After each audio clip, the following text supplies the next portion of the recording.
Welcome, listener, to another episode of the Vitality Podcast, this time with a very special friend, Adam, from our TIFA journey, a very dear friend. And Alice also joins us, who's been part of this podcast before, as part of this conversation. Welcome, Adam, and welcome, Alice.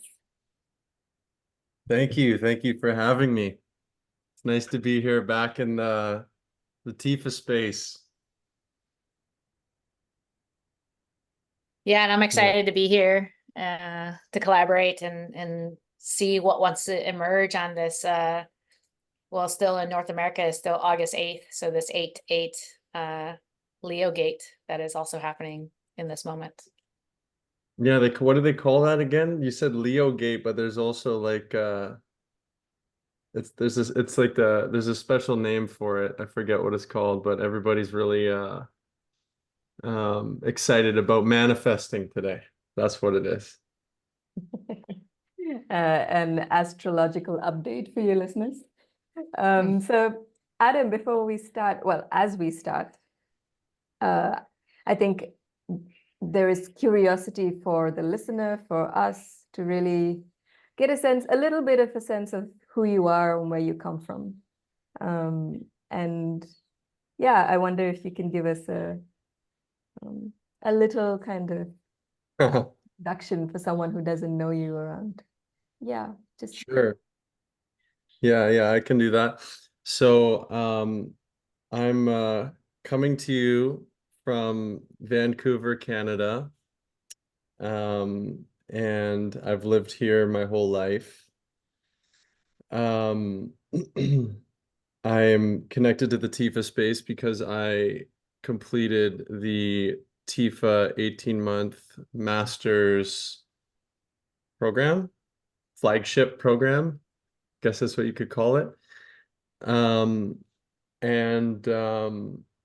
I guess some significant things about me would be that I've been involved as a Team Canada beach volleyball athlete for a number of years. And so I started that journey about 8 years ago and was going through the whole process of training for Olympic cycles to represent Canada and compete on the FIVB World Tour. However, I've been playing volleyball, started off playing indoor volleyball for it's been over 15 years now, but then I kind of transitioned over to beach volleyball. Was doing that full time and traveling around playing and learning a lot through those experiences. And along the way also got into a lot of coaching. So I coached and continue to coach indoor and beach volleyball. And throughout that experience, I've coached men in university as well as girls and boys that are like high school age or younger and adults. So that's kind of, would say would be the biggest focus of what I've been involved in over the past, let's say, decade. And yeah, I mean, like it's also relevant with all the Olympic activity going on right now. I know me personally, I've been watching a lot of the games. I always get very excited because it's an opportunity to see what all the athletes that have been training for the Olympic quads are showcasing at the games. So I've watched most of the beach volleyball, and then I watch a little bit of the other sports as well, just because I find it interesting. But yeah, I guess that's a little bit about me. I'm sure we can delve into a lot more. There's definitely more to the story, but I would say from an outsider looking in, especially if you were to find me on social media, that would probably align with a background for who is Adam Thompson.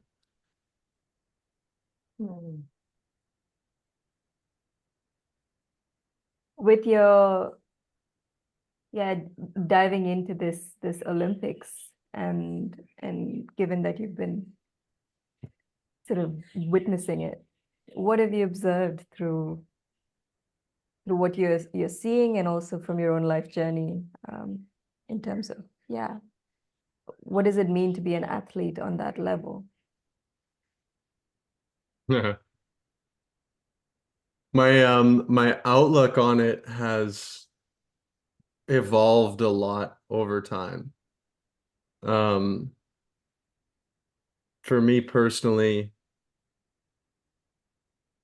I was always very laser focused on my volleyball career and very committed to it, and everything had to align with it. And that's what it takes to make it as an Olympian.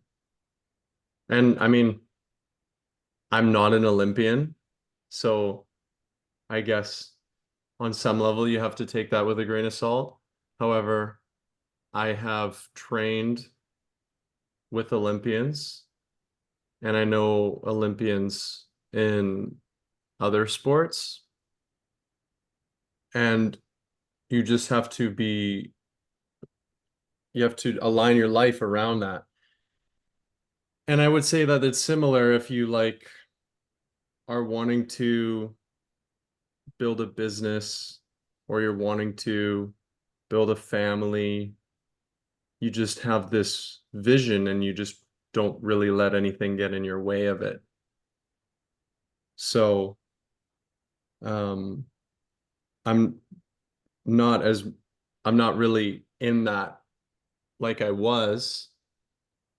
And so now I look at the games a little bit from a different perspective, and maybe less from an attached perspective of I wanted to go. I wanted to go. And ironically, there's this paradox in sports where results, this external reality, is so important, and it unlocks more opportunity. And yet often success comes when you're not attached to that on some level.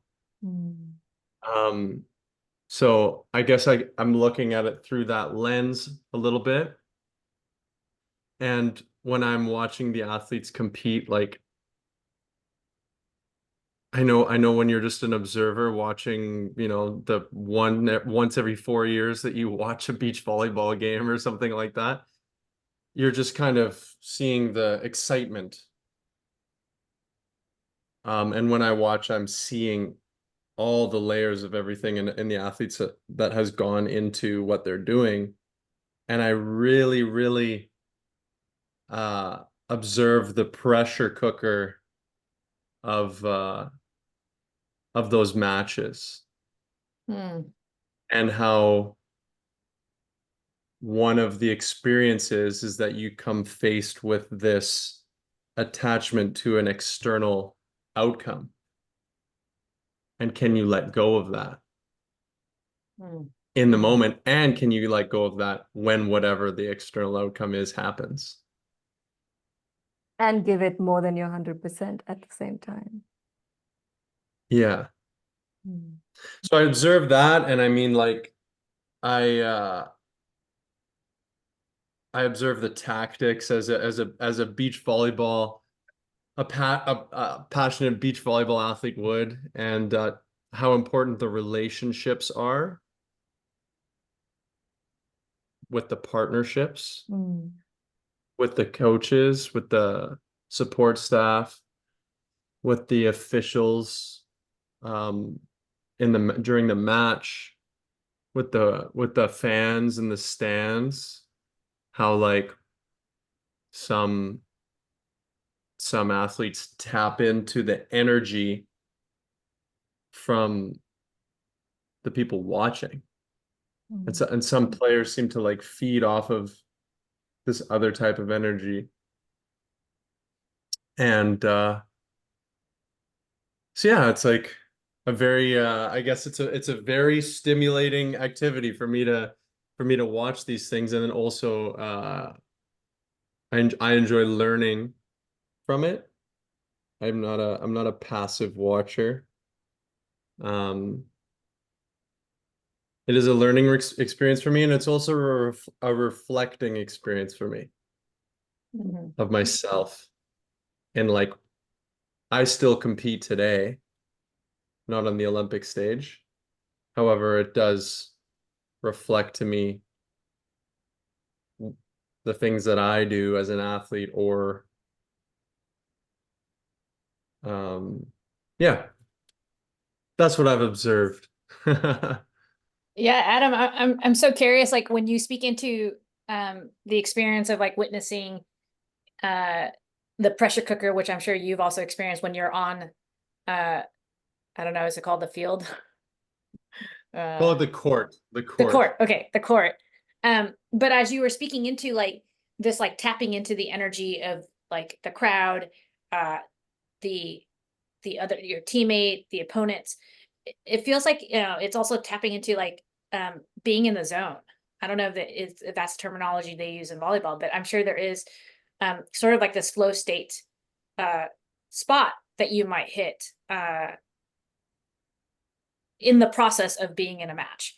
And I'm curious, like, is that sort of that greater connection when you're on the court, or how would you explain that?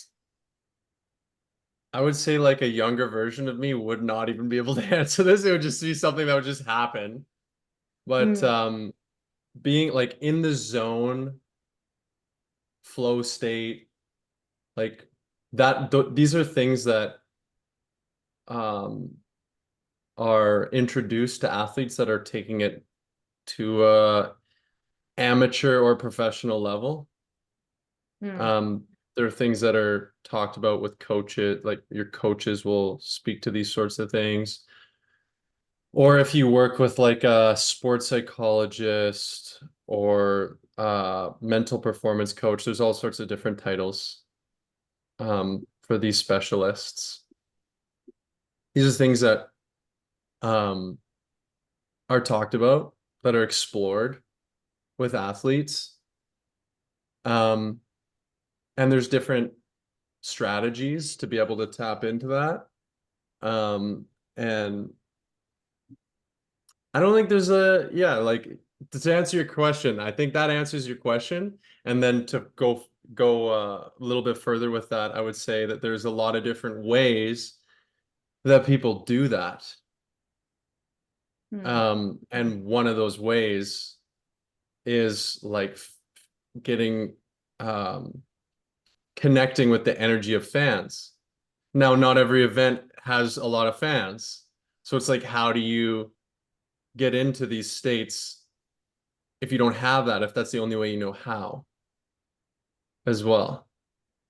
And some people get into it a little bit, but by creating like almost like a feud or a rivalry with their opponents, where they're like get into this, it turns into like a war, like a battle. Mm. Because there's like I've observed athletes where it's like they're almost trying to get into an altercation because they elevate their game when they're in an altercation. And I'm sure, we could get into many different reasons as why that could be, from their childhood or something like that. Perhaps they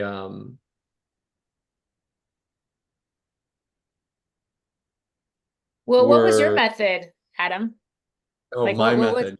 Yeah, like Sure. if you're open to sharing. It's something that's been I'll say it's been an experiment. It's been an experiment for me to explore myself. Um, I would say I'm a very intense player. Like I'm not a kind of let's just have fun kind of a guy. Um, I'm always like very strategic and very focused on the match and going into like deeper layers. That being said, like there's certain things that I find that kind of get me into a state, and some of that is like if there's music in the background, it's like look out, because I get fired up, I get into this flow, I get into this rhythm, I start bobbing my head a little bit on the court, like I get fired up. Um, Perhaps that's has something to do with the fact that A, that's just I think a lot of people connect to music, and B, like I just have a very strong musical background. Grew up around music with my parents loving music, and my grandpa plays the piano, and like I was in music lessons and all this type of stuff. So it's almost like gets me going. And then just allowing myself to take up space and be express myself, like I don't know, I'll wear colorful shorts and I'm just like taking up space and like do crazy things on the court and like celebrate in unique ways and like look at people who are watching and like go over, like give someone a high five that's watching my match or something, like in between points or something like that. Um, just yeah, I don't know, just I guess there's like a freedom, tap into a freedom of it all. So And I've kind of named more than one thing in there. I was gonna say, I know Alice, you've been an athlete as well, and I wonder if you can resonate with what Adam is saying and if you have reflections to that. I mean, I laugh because I mean, just my inner critic judgment of like comparing myself as an athlete with Adam here as well. But yeah, there is something really freeing in my perspective of like when one is in the zone, when one is sort of in the collective energy, whether it is the audience or connecting with the audience through like high five or just you know, sometimes depending on like what is happening to me on the field, you know, like different types of celebrations. And sometimes it means like spiking a disc, you know, or flinging it up into the air like a graduation. Yeah. And there's something really fun to take it and throw these kind of comic puns into the sport as well, as a way to connect with like myself and the team and perhaps, you know, the people who are watching on the sidelines. And you know, there's so many ways, and I think Adam, you're right, there's so many different ways to tap into it. I've had teammates that, you know, meditate to get into the zone, to get into that like really present moment. There are people who jive for sure with music. There are people who yeah, just have their own way. And it's always fascinating because to see like what evokes that like aliveness or that spirit to come really alive before a match has always been a fascination of me as well. Yeah, and like that being said, sometimes and there's also like it can depend on who you're partnered up with. Like how do you as a collective? It's like this in a, you know, if you're in a relationship and you're with your partner, like it's like there's you, there's your partner, and then there's you and your partner as another being. And it's like I find that I'll show up differently with different people. And so some of that is because that's how we get our best. There's time, like sometimes I'm just out there. I don't want to say much. I just want to relax and just play and just keep reading what's happening. Mm-hmm. It's so beautiful, Adam, that you pointed out this other thing that gets created in that dynamic between whoever it is that's interacting in that game. I remember recently watching a film, I think it was Challengers, about tennis. And part of that, you know, what of that film explored and what you really spoke into is what is that third thing in the middle that athletes or anyone involved in a game of any kind. It's that container of what is that is happening, and it's speaking into that. Maybe it's the love for the game, but whatever it is, whether it's tennis or volleyball, there's something sacred in whatever it is that's created as a result of this interaction that I guess in flow state is purely in service of that. In those brief moments as an athlete. I mean, I'm not an athlete. I don't know that in that precise way, but in my other explorations, it is somehow the forgetting of the self to serve something else that I caught you sort of speak into in that moment. Definitely. And it's like you lose everything else, but at the same time you're connected to everything else. It's like this weird, like you're sensing everything that's happening. You're sensing everything that's happening, but you're not thinking about everything that's happening. If that makes sense. Yeah. Yeah. And that's a lot of flow state research, a lot of play state research, if I may just share a little bit about that, just because I did so much research about it. And Right. you know, the father of flow state, and I can never pronounce his name correctly, so I won't even try. But before he coined the name flow state, he was doing research on play. And one of my favorite definitions of how he described it, like play or flow state, is the absence of boredom and worry. And like, I think that's exactly sort of like the way you're explaining it. It's like you are so present in the moment that you're not thinking about worry, and you're clearly not bored because you're so engaged, hyper focused, and like what is happening right now. And when that occurs, I think that is like when some athletes will say like they're in the zone, because there's like almost this like freedom of the mind, and yet you are interconnected to maybe the word, Nikki, you were trying to allude to is like the field, the conscious field that is here. And there's something really special in those moments where you know, I think we are in an alter state. I think we're in an alter state in those moments, because we definitely lose track of time, because time sort of becomes this interesting illusion of both being very slow and fast at the same time, right? Like when you're in the moment and you know you're going to make this play and you're going to hit that ball, like it's so fast and yet so slow at the same time. And there's something really powerful in those moments. Totally. It's like what I'm thinking of is, so beach volleyball matches are a game to 21. A set is to 21, you got to win by 2. And there's many circumstances where you've got almost like a deuce, like in tennis, kind of like no one's got, you might have one person that's 1 point ahead, but they're not getting 2 points ahead because it keeps going even and then 1 point ahead, even 1 point ahead. And it's just like this, who's going to break? And it's like in those scenarios, when there's two teams that are really going back and forth and back and forth, like you're like, if I'm defending and there's a guy up at the net swinging at a ball, like I'm not even thinking about him taking off my head or the ball. It's like I'm just reading what he's doing and responding to it. Okay, I see that he's going to hit it here. Okay, I move here.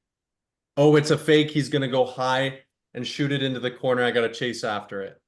It's like you lose some of the other worries. Or like, if I don't get this ball, we're going to lose the match. It's like, no, I'm just reading what's happening. And the interesting thing is that it's happening right now. Like when we're in this conversation where we're in this call together, we're creating this podcast episode, and it's like we're just responding together, and we're kind of like we're in it and not so much worried about what's happening outside of us at this moment. Like I'm in an apartment building, I'm not like worried about what's going on down the hall. I mean, I'm thinking about it now, but it's like we're very immersed in this moment, Mm. and it's the same thing. How does that observation, you know, how does that translate into your work now that you're, you know, you're also a coach, you're also working um, with young, it's young kids, right? It's young women, right? The people you Currently, coach. I'm working with high school, like 15 to 17-year-old girls. Hmm. Yeah. And I remember over the past few years when you know you would bring your world and your life into the journey we were on together. Um, you would always observe, you know, or at least on some level, like how your work as a coach was also such a part of your journey too, you know. Um, the experiences there reflecting into very real experiences in the transformational journey too. And I don't know, when you were speaking just now, it just came, yeah, this question around what do you have? What are your reflections on being a coach and an athlete at the same time too? I don't know. Well, like there's a few ways I'm just like there's a few directions I can go here. And it's like first I'll say being a coach has taught me so much about being an athlete. Mhm. And being an athlete has allowed me to be able to coach on such a deep level other athletes because I've been there.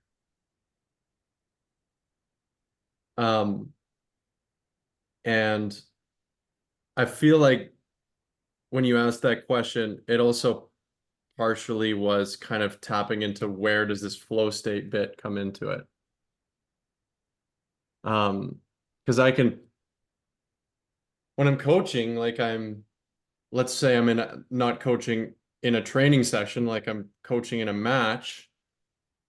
I'm reading everything that's going on during a match, and I'm making decisions on calling timeouts, on making substitutions, on what I say to certain athletes, what I say to the assistant coach, if I speak to the officials about something, even if I make eye contact a certain way with an athlete, like it's not just words, like there's just like all these actions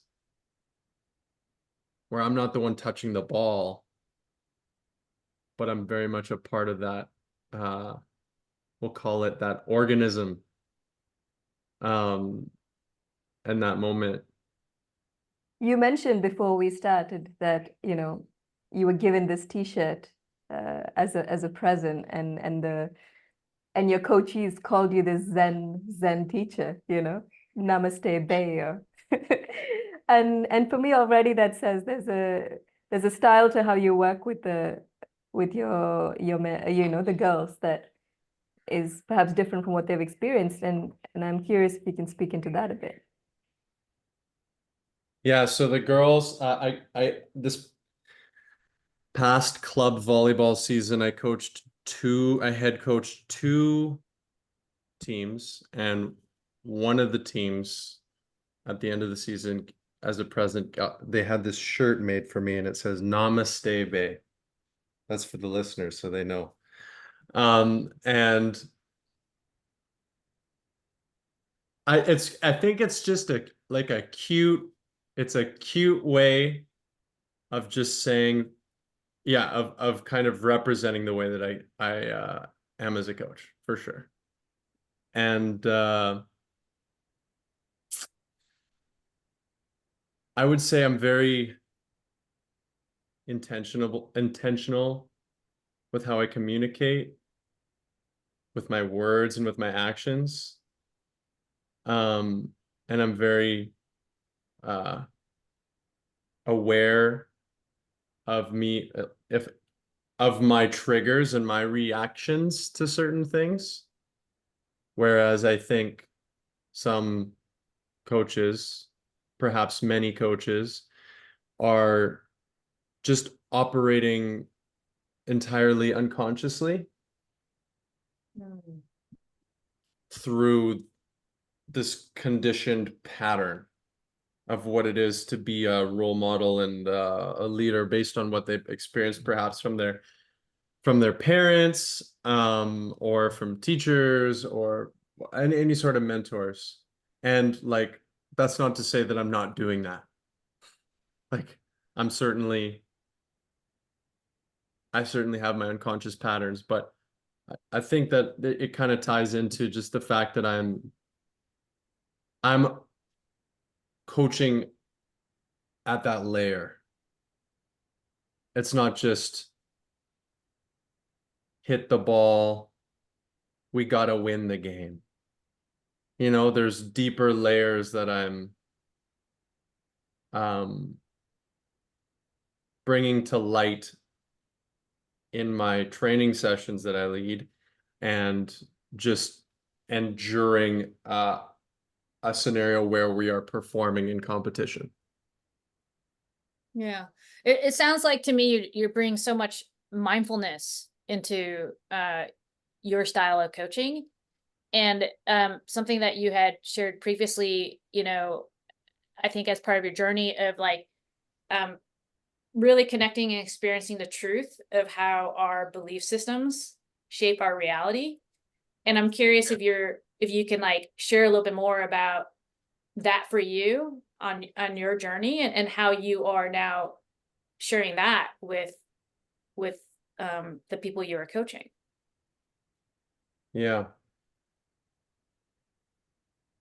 Getting a little bit deeper now. So our belief systems shaping our reality. First, I just want to say this first. You mentioned mindfulness, and I think that's important. And it's something that's had a lot more, it's been brought more to the forefront in the world of athletes and sport. And I think it goes deeper than mindfulness, because mindfulness is still in the realms of thinking.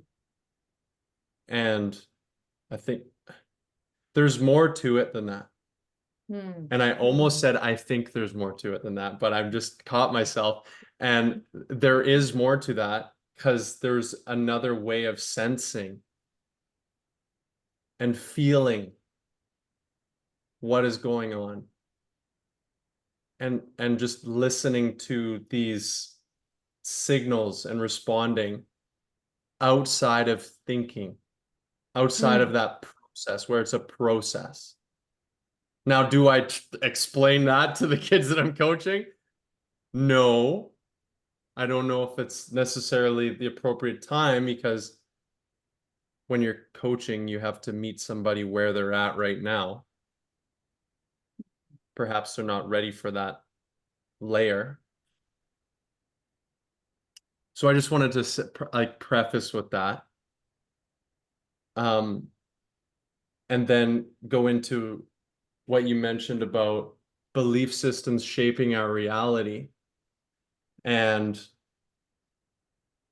this is something I've really been exploring a lot lately through, like, it's honestly like the part that's really hit home with me is my exposure to different, like, creations that were done by so-called channelers. So like people who are having channeling a being of some sort, I guess. I don't know if you've heard of these sorts of things. You may have heard of Esther and Abraham Hicks. That's one that people know about. And another one that is really like really captured my attention is Bashar, who is channeled. That is the name of the channeled being through a man named Daryl Anka. So look into it if you don't know about it. It's just very profound for me. And then also there's a book called Conversations with God, which is the same sort of realm. There's a lot of stuff out there that I'm discovering. And one thing that's really been brought to the forefront for me with all of that is belief system shaping your reality. Like, what are thoughts? What are beliefs? How does that impact everything? So I've been really exploring that in myself, because it's hard to just like tell someone that. Can you give us an And example of something? Yeah, I will absolutely. You have to experience it to understand.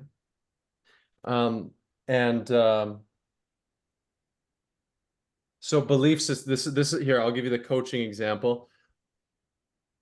I am all over any athletes that tell me they can't do something. So whenever they say, I can't do this, or my attacking sucks right now, or I'm not a very strong server, or I just go, don't say that, because you're creating it. And some athletes will get it when I keep reminding them. Some of them, if they want to, think I'm crazy hippie namaste bae, just saying the things that he says, then they're going to do that. And that's their choice, and that's their life experience and path. However, I continue to shed light on these things because I know that if you believe that your passing, quote unquote, sucks, or your serving sucks, or your attacking is not good, then you're not going to have results that lead to winning in whatever form that winning is. Yeah. And as a team, you don't believe you can win, you're probably not going to win as often. Yeah, what you're pointing to, Adam, is that very real thing that I think so many of us have observed in our lives, and it sounds so trite to say that our minds shape our reality, that, this kind of thinking, if it's something I can't do, it will inevitably trickle into whatever it is that, we're observing. And that's what you're so clearly seeing in your world of sport, and when I was exploring this, and for me, it came through the Kabbalah and the Tree of Life, and what one specific text in it, which is called oh man, getting into Hebrew now. But there's one particular text in it, which speaks about this whole creationary aspect of humanity, right? Where this mind that we've been, some might say blessed with, and others might say cursed with, is such a powerful instrument that we've unconsciously or consciously wielded across the history of humanity to live in the world that we're living in right now, with all of its beauties and its ugliness, and essentially the text points to the fact that our minds shape reality because on some level the microcosm is the macrocosm, that the mind of the universe essentially is what we're living in, which is itself constantly creating the possibilities of the multiple dimensions, some of which perhaps this Bashar and Abraham Hicks are tapping into, but whatever it is, there's this bigger mysterious thing that we're a part of, and then there's this very real world of sport that, for example, in this material reality, where you get to see this example of the mind shapes reality, so the thoughts shape reality, which The Secret tapped into, you know, this positive thinking thing. But I think where maybe you're taking it a bit further and we're taking it a bit further on some level is it's not so much about just positive thinking, but there's something about doing this thing of our mind shapes reality that comes from a less unconscious place. So I know my mind shapes reality, but there's a real curiosity of what actually is going on inside, you know, not just I change something on the outside and it changes too. I don't know. Something, do you see, is there a difference between just that kind of positive thinking, or is there something deeper in it, this mind shaping reality? And I ask that of both of you, actually.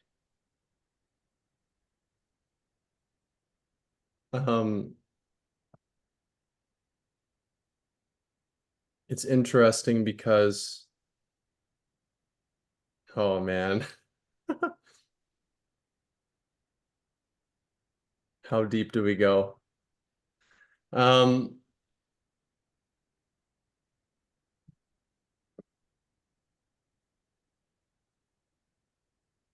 hmm.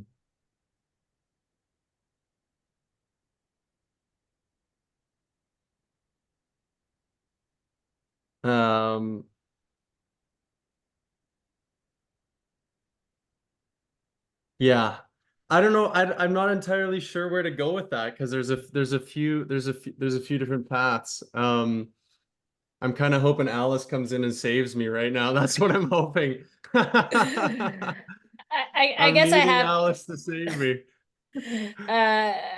You can pass the ball to me. I'll try to spike it back Yeah, up or set me something. up, please. I'll set I you up. need the For the listeners, I did a set move, but I said spike, so that's how much volleyball terminology I know. But yeah, I think, Nikki, when I hear that, you know, the distinction for me is like, it's more than positive thinking. It's like the embodiment of that, not just that thought, but the vibrational frequency of what that means, and embodying that in like every cell of my body. And you know, it reminds me of like, you know, some of the lessons or lectures that we learned through TIFA, where like, and this taps a little bit to what Adam was saying, this like this other sense that your body sort of just has when it's on the court. But our body like doesn't know if it is like the reality of this physical moment, or the power of like visualization of me celebrating that I am winning that freaking match right now. My body, on a cellular level, can start feeling that energy. And I think there is power to that, in the sense of like our belief systems. So if I'm using words like I can't do XYZ, I'm sort of sending that like, and I even like in my body, as I explain, I feel like there's like, I just lower my shoulder and I shrink a little bit because I'm sending that kind of energy into my body. And through that, I think it does alter sort of the reality of the outside world we're in. So that's sort of like the way I see it, and how I've also, you know, incorporate like visualization into manifestation, and allowing my body to feel what it feels like in that space. Because I don't think our body actually knows exactly like, is it here or is it my mind telling me I'm here? And I think it's both. Yeah, and like that's something that's talked about in sports psychology. Use that in quotations. And where it's like visualization. Call it visualization. Like visualize yourself like winning the Olympics. Visualize yourself in the moment of a match and be as specific as you can. Like you're playing against this certain opponent. They're a strong opponent. Imagine them hitting this ball at you. You're digging it. Your partner sets you up. You're up in the air. You can see the blocker's hands in your face. You can see the defender. You hit this shot. It hits the sand. You score. You're celebrating. you like, these are things that are brought to the athlete's attention in their training. But there's a piece where it's like, imagine yourself doing it, or do you feel that that is reality? And feel that isn't a hypothetical, that's literally a parallel universe. Like, feel that is actually real. So it's not just a thought or a mind, it's real. And for them to actually feel that, not just hold it as a concept of the imagination or an image in their mind. Like, it's deeper than that. Like you said, feel it in your body and your cells. So it's not just, I was talking mostly visual, and you were talking about the feeling in your body when it's happening. And that's just another way to connect with that reality. Yeah. And a lot of even the way you're explaining it, Adam, like, you know, a lot of that is also Joe Dispenza's work, if you're familiar with it, of how miraculous healing has occurred in his, you know, meditation retreats, because he's able to guide people through that journey that is more than just visualization through imagination. It is taking them on like a full body where they you know, whether it's a parallel reality or whatever it is able to create that, and then through that power, like heal themselves from these incredible like illnesses where people were walking from wheelchairs. Like, you know, it's incredible, the testimonials that have come out of that space, and the power of yeah, this whether it's the belief system, the way we, I don't have enough expertise to have the right words to explain it, but I'm with you in also experimenting that for myself as well, and sharing that passion with other people around me as well. Yeah, so thank you for bringing it back in here. No problem. And it's like, I guess it just shows that it's deeper than just thought creates reality. And Nikki, you said the mind shapes reality, I believe. Yeah. And it's like, yes, that's like maybe intermediate level. And then you take it another step and it's like, oh, all of that actually, like these realities are all just actually happening. And that might be like too much. That's for someone to connect with. I don't want to say comprehend, because that's a mind thing as well. But to connect with that might be too much right now. That you're like choosing which reality Yeah, because it's, that you want to experience, and they're all happening. well, it's incredible, isn't it? If we really, like Alice said, fully in the body believe that we can shape our reality and see the impact of that, whether it's through miraculous healing or incredible sports performance, and maybe that's what distinguishes the extremely tapped in and professional athletes from you know, from the ones that are still getting there. And at the same time, what does that mean? And I feel already, speaking into it, that my body tense a little bit of like, there is fear in that kind of power. There is fear in that kind of creationary ability, because it's, oh wow, like this mind or whatever it is, it's an instrument that can, if I truly fully believe it, can change reality, right? And maybe that's where we are at. And the journey of embodiment that both of you spoke into is like deepening into that ability to believe that, and to fully truly live that, right? And the journey of the athlete is to move through the hurdles that the mind brings up, into that possibility of, oh, actually, it's also connected. It reminds me of something that I had a mental performance coach that said many things that were very profound, and I still digest them to this day. And he would get so fired up and say these things, and I was in my early 20s, and I would be like, what's he saying? Like, I don't get it, but this is deep. And I'm still unraveling these things. And he would say, we're so afraid of reaching our potential. And you spoke about that fear and the power there. So it really connected me to that. And at the time I was like, what is he saying? Like, I'm not afraid. I want this. Like, I want to succeed. And I'm not understanding. But perhaps it's connecting to that understanding of, you literally have the power to tap into any one of those realities.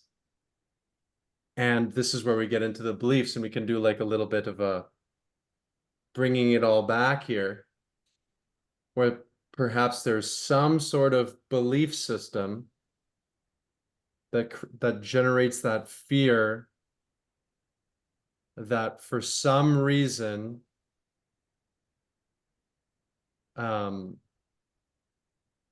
is holding one back from realizing that potential.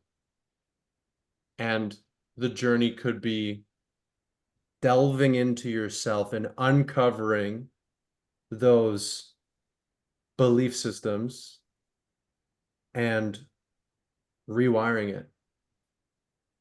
And then perhaps tapping into that Flow state. We're flowing. Let's go. That's brilliant, Adam. And it is true. It brings it back full circle. That's the journey, whether one calls it the journey of the ego, the journey of the athlete into reaching their full potential, whatever it is, there seems to be some kind of programming that brings in, that is, it's seemingly like there's layers to be shed before something golden shines through, that we are witnessing on some level at the Olympics, right? And what a gift it is to see that the human capacity expressing itself to its highest potential, and knowing that there's still higher potentials to reach. I'm curious if there are any sort of last reflections from this beautiful conversation that both of you have. And it has been so beautiful to be part of it in this flow jam with you both. Alice, do you have anything you want to throw out there? No, I mean, just really, yeah, love how the conversation moved and what emerged, and also like so much more that I want to dive into and be curious about. And I think one of the things that comes up for me is like, what are some of the untold stories about the journey of being an athlete? I think that would be a perspective if we're open to talking about it, in another episode.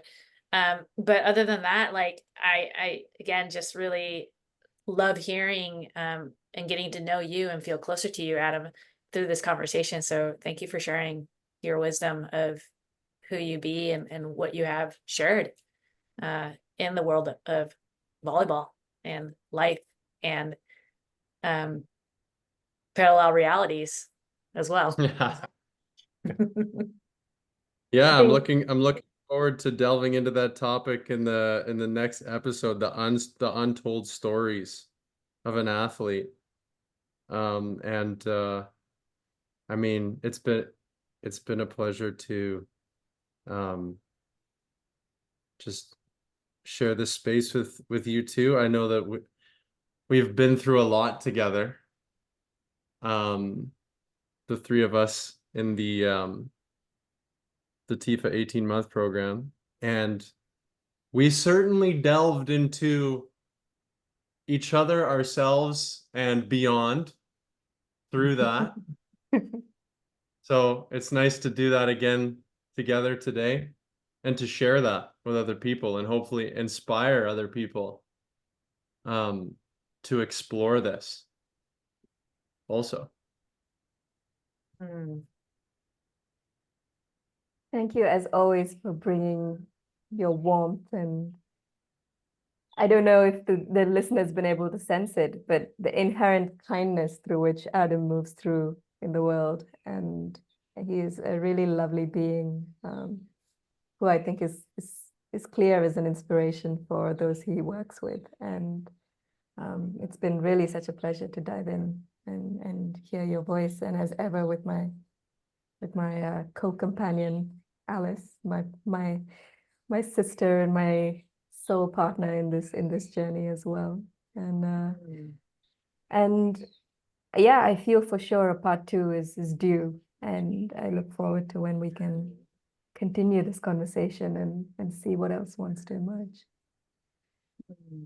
Can I throw one more thing out there briefly? Yeah, I also just want to say for anyone listening that if you want to connect with me, you can find me on Instagram. I want to share my Instagram, _line_Adam.